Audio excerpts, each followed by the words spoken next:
বাজেটের আগে কর্মব্যস্ততা নিয়ে অফিস করছেন প্রধানমন্ত্রী তারেক রহমান। মঙ্গলবার সকাল ৯টায় সচিবালয় নিজ কার্যালয়ে একের পর এক বৈঠকে অংশ নেন তিনি।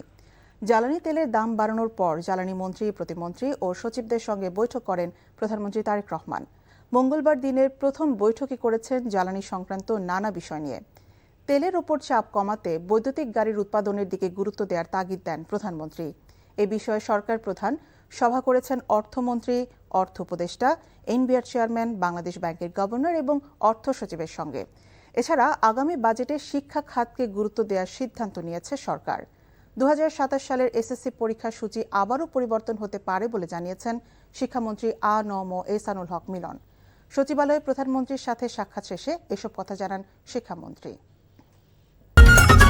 ঈদ লাগছে মনে, খুশির জোয়ার সবখানে, আর ঈদ লাগছে মনে, বিকাশ পেমেন্ট সবখানে।